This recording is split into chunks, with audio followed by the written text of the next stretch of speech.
भाई कोट जन्म तन भ्रमत हो गए, कुछ ना हाथ लग्या रे। कुकर सुकर खरबा बोरे, कौआ हंस बगारे। कुकर कुत्ता, सुकर सुअर, खर गदा, और न जाने अन्य कितनी योनियां भोगी। कोटि जन्म तू राजा के न्या, मिटी न मन की आशा। और भिक्षकों का दर दर घूम लिया, मिला न निर्गुण रासा। इंद्र कुबेर ईश की पदवी, ओहो। अपने आत्माओं, हम तो एक छोटा सा कितना कोई एमएलए बन जाता काख पीटा, एमपी या मंत्री का पद पा जा तो कहना है कि एक स्टेट में, और मुख्यमंत्री बन जा तो पता नहीं के समझ लें वैसे तो खुदा बन गया, और प्रधानमंत्री बन जा तो कहना है कि अब परमात्मा कहते हैं इनको तो छोड़ तू, इंद्र कुबेर ईश की पदवी, हो। इंद्र स्वर्ग का राजा और ब्रह्मा विष्णु महेश के पद को भी तूने प्राप्त किया, और अभी तक तो तेरी संतुष्टि हुई नहीं। इस मन की इतनी गंदी वृत्ति है। एक गरीब आदमी ये प्रार्थना करता है, भगवान एक प्लाट हो जा, वो किसी तरह परमात्मा दया भी हो जाए, उसके भाग में प्लाट बन गया। फिर नो प्रार्थना करता है, भगवान एक कमरा एक रसोई बन जाए, बस गुजारा हो जाए, वो भी बन गई। फिर ने सोचे कि अतिथि के लिए अलग से कमरा भी बन जाए, वो भी बन गया। फिर 2 पैसे का ब्यों तो तेनों का एक मकान और बन जाए, 2 बेटे हैं फिर मेरा। अब वो दूसरे की तैयारी होगी, इतना वो बनन का टाइम आवा, इतना उसकी मृत्यु हो जाए, गधा बन के उस मकान का पिछले का न खड़ा पाओगा। अब यहाँ क्या बताया है कि मान लीजिए कोई एक गांव का सरपंच बन जाता है, उसकी उम्मीद यह हो जाए तो चेयरमैन बने, अगली बार चेयरमैन बनूं। चेयरमैन बनने के बाद एमएलए की उम्मीद रखने लग जाता है, एमएलए बन जाते नहीं होगा, मंत्री का पद पावा जब पार पड़े। मंत्री बन जाते पेटा नहीं भरता उसका, नहीं होगा मुख्यमंत्री बनूं बस, और मुख्यमंत्री की इच्छा होती है मैं प्रधानमंत्री बनूं। इतना बड़ा बुना, इतना उसकी टिकट कट ले, वह भक्ति करी कोई ना, और फिर के बना कि संत बताते हैं, कहते कुकर सुकर खर बोरे, कौआ हंस बगारे, कुत्ता गधा सुअर की ओर नहीं पाओगा। फिर कहते हैं असंग जन्म तन मरत्या हो गए, जीवित क्यों ना मरे रे। अब जीवित क्या मरना है, जैसे ये तो आपको पता है कि मृत्यु तो होगी, और ये भी पता है कि ना जाने कब हो जा, किस समय हो जा, कहाँ हो जा। अब परमात्मा क्या कहते हैं, कबीर कहाँ गर्बियो, काल गह कर केश, ना जाने कित मारेगा, के घर के परदेश। अब एक्सीडेंट होते हैं, दुर्घटना होती है, ना कि ताकि जंगल में जाकर मृत्यु होती है। ये कर्नाटक के मुख्यमंत्री जी, ये ताज़ा ताज़ा उदाहरण है। कितनी ठाठ थे, हेलीकॉप्टर में जा रहे थे, जंगल में मृत्यु हुई। कहते हैं कहाँ जन्म में कहाँ पाड़े पोसे, और कहाँ लड़ाए लाडे, ना जाने इस देह के कहाँ खंडेंगे हाडे। ओए होए, ना मेरा किताड़ खिंडेंगे, गिरेंगे इसके, बिखरते फिरेंगे। इसलिए सब ये गल्लां याद दिला के, ये सब घटनाएं याद दिला के इस मन को परमात्मा की तरफ अग्रसर किया जाता है। अब क्या बताते हैं कि एक दिन तेरी मृत्यु होगी, जिन कार्यों को तू अनिवार्य मान रहा है वह नहीं छूट सकते तेरे ते। कल मृत्यु हो जाए जब छूट गए, और परमानेंट छूट गए, दोबारा आ नहीं सकता वहाँ पर। अब आप सत्संग के लिए चलते हो,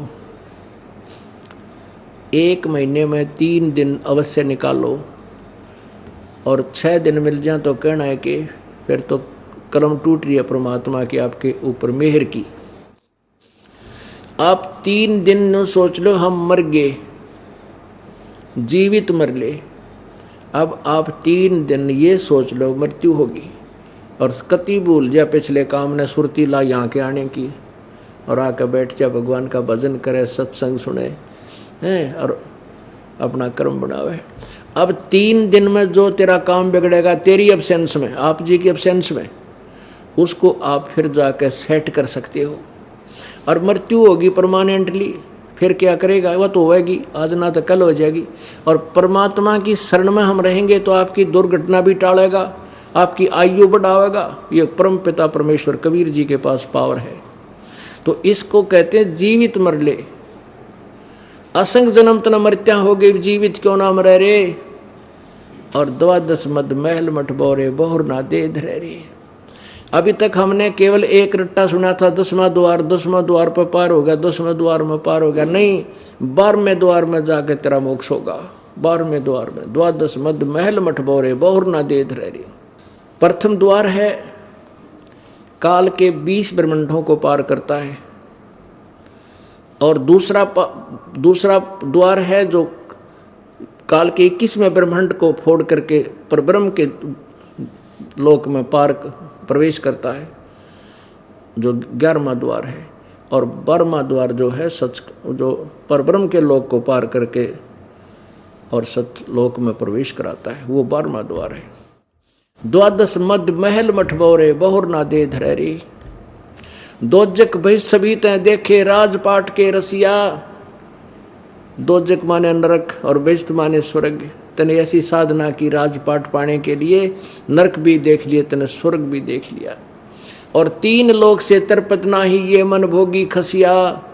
इस मन को 3 लोक भी दे देना, तीनों लोक का राजा बना दे, तो भी इसका सब्र नहीं। और ढूंढा कि तो और मिल जाए, कोई ब्रह्मांड खाली पा जाए, उस पर भी शासन कर लो। अब कहते हैं सतगुरु मिले तो इच्छा मेटे, पद मिल पदे समाना। वो तत्वदर्शी संत मिलेगा तो यहाँ की सब इच्छाएं हटा देगा तेरी। गीता जी अध्याय नंबर 7 के फिर उसी मंत्र नंबर 29 पर आइए, जहाँ से प्रारंभ हुआ था कि जब आप मेरे इस ज्ञान पर आश्रित हो जाएगा, तत्वदर्शी संत तुझे मिल जाएगा। उसके पश्चात वो व्यक्ति जो केवल जन्म और मृत्यु से, जन्म और बुढ़ापे से छूटने का प्रयत्न करते हैं, वो उस तत्ब्रह्म को जान चुके हैं और पूरे आध्यात्मिक ज्ञान से परिचित हो चुके हैं और सब कर्मों से परिचित हो चुके हैं। तो तत्वदर्शी संत आपको सतगुरु मिले तो इच्छा मेटे, पद मिल पदे समाना। संत मिलेगा तो यहाँ की सब इच्छा हटा देगा, किसी चीज की आपको आवश्यकता महसूस ही नहीं होगी। आप केवल यहाँ से पीछा छुटवाने की चेष्टा करोगे।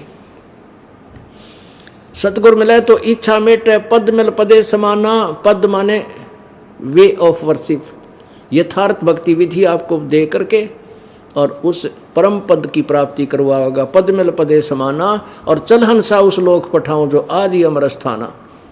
कि हे पुण्यात्मा, चल तुझे सतलोक में ले चलो, शाश्वत स्थान में, जो गीता जी अध्याय नंबर 18 के श्लोक नंबर 62 में कहा है कि अर्जुन तू सब सर्वभाव से उस परमेश्वर की शरण में जा, उसकी कृपा से तू परम शांति और शाश्वत स्थान सतलोक को प्राप्त होगा, उस अमर लोक को प्राप्त होगा। सतगुरु मिले तो इच्छा मेटे, पद मिल पदे समाना।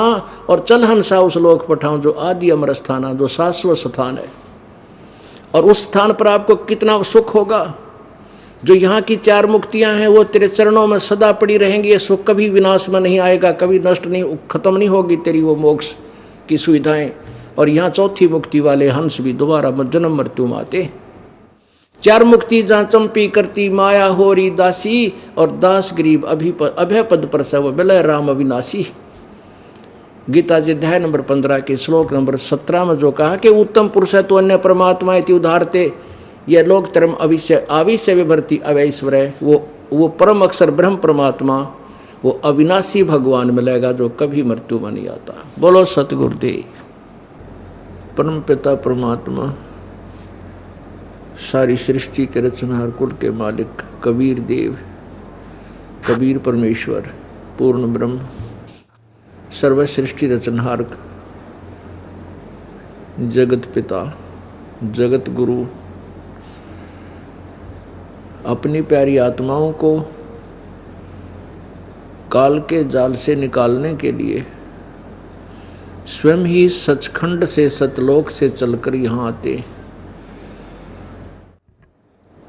वो परमात्मा सचखंड के अंदर एक बहुत बड़े सफेद स्तूप के अंदर ऊंचे सिंहासन पर विराजमान है। कबीर परमेश्वर का सतलोक के अंदर उनका जो शरीर की शोभा है, शरीर का प्रकाश है, एक रोमकूप में करोड़ों सूर्य मिला दे और करोड़ों चंद्रमा, दोनों की मिली जुली रोशनी भी उस परमेश्वर के एक रोमकूप की रोशनी से फीकी है। यानी इतना तेजो में शरीर है परमेश्वर का। इसी कारण से वेदों में परमेश्वर को अग्नि कहा है। अग्नि मीन तेजो में शरीर युक्त परमेश्वर। यजुर्वेद अध्याय नंबर 40 के मंत्र 8 में परमेश्वर के बारे में लिखा है, कबीर जी के बारे में। कबीर मनीषी शुक्रम अकायम ऐसनावीरम स्वयंभू परिभू व्यवधाता शाश्वती भय अभय। वो परमात्मा कबीर परमेश्वर, कबीर मनीषी माने विद्वान, सर्वज्ञ, और कबीर माने कबीर परमेश्वर सर्वज्ञ परमात्मा है। उनका शरीर शुक्रम अकायम ऐसनाविरम, उनका शरीर जो है माता पिता के योग से नहीं और बिना नाड़ी का है। वो परिभू है, स्वयंभू है। स्वयंभू माने अपने आप बना हुआ, अपने आप प्रगट। परमात्मा को निराकार बताने वालों ने वेदों को अच्छी तरह ना समझ के इसी मंत्र का अनुवाद गलत कर दिया। अकायम शब्द ले लिया, अकायम माने काया रहित, लेकिन शुक्रम अकायम लिखा है, ऐसनाविरम लिखा है कि उसका शरीर नाड़ी आदि के जोड़ जुगाड़ से नहीं बना। लेकिन साथ में ये भूल गए कि उसके बारे में फिर स्वयंभू परिभू भी कहा है। इसलिए हम सदग्रंथों को ना समझकर अज्ञान सिद्धांत के आधार पर परमात्मा को निराकार बताते रहे, पूर्ण परमेश्वर को। परमेश्वर ने आकर के, कबीर देव ने स्वयं ही आकर के अपनी भी जानकारी दी और इस काल के जाल को भी विस्तृत समझाया।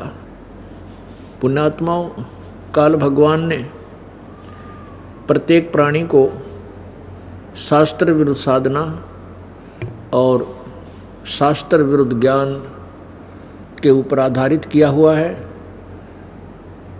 केवल कबीर परमेश्वर आकर ही इस तत्व ज्ञान का प्रचार करते हैं। कारण क्या है कि काल भगवान को 1 लाख मानव शरीरधारी प्राणियों का नित्य आहार करना होता है।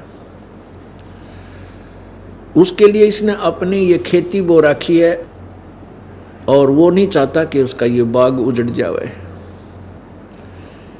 हम सभी आत्मा कबीर भगवान की हैं, कबीर परमेश्वर की आत्मा है, हम उनके बच्चे हैं।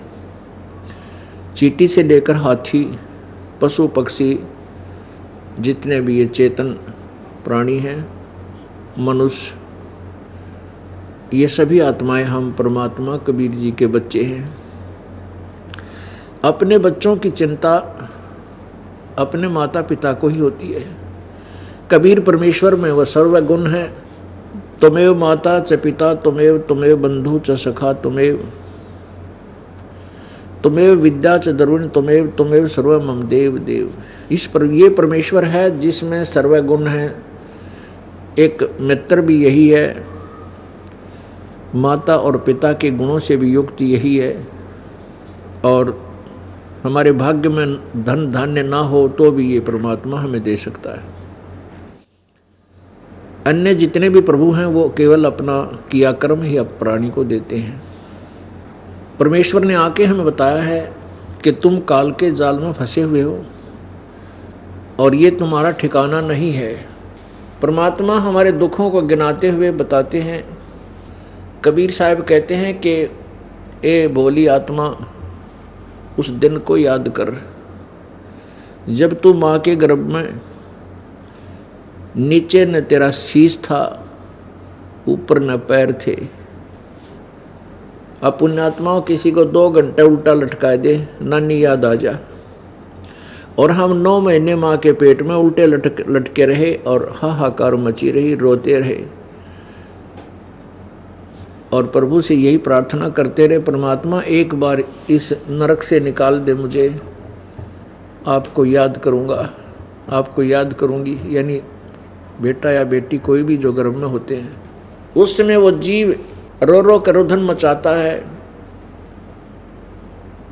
परमात्मा फिर उसको जब बाहर ही आ जाता है तो भूल जाता है परमात्मा को। तो इसलिए याद दिलाते हैं कबीरा वो दिन याद कर, ऊपर पग नीचे शीश, और इस मृत मंडल में आके क्यों भूल गया जगदीश। अब क्या बताते हैं कि परमात्मा ने तेरी पुकार सुनी तो माँ के गर्भ से बाहर निकाला। उस परमेश्वर ने आपको माँ के गर्भ से निकाला, आपकी वहाँ से रक्षा की माँ के गर्भ में भी, आपके शरीर की प्रवेश वहाँ पर भी की। अब पुण्यात्माओं, जैसे अब हम चिंतित बहुत हो जाते हैं कि कहीं हमारा ये ऐसा ना हो जाए वैसा ना हो जाए। परमात्मा आपके साथ है। माँ के गर्भ में आपकी किसने सेवा की, किसने आपकी देख रेख की, ना माँ को पता तेरे गर्भ में बेटा है या बेटी है। माँ को ये नहीं पता वो उल्टा है या सीधा है। माँ को नहीं पता वो भूखा है या प्यासी है। वहाँ भी परमात्मा ने माँ की नाभि से कनेक्शन कर दिया और उसी से आपका शरीर बनाया। 9 महीने आपकी परवरिश माँ के गर्भ में की, जब कोई आहार ना कोई बाहर से जा सकता ना पहुँचाया जा सकता, तो वहाँ भी उसी ने आपका पेट भरा। तो अब कौन सा वो दूर है, आप चिंतित हो जाते हैं और एक दिन का काम भी छोड़कर भगवान के चरणों में नहीं आ पाते हो। ये अज्ञानता का भूल लगी हुई है, अज्ञानता का थपेड़ा हमारे लगा हुआ है कि हम परमात्मा की महिमा से अपरिचित हैं।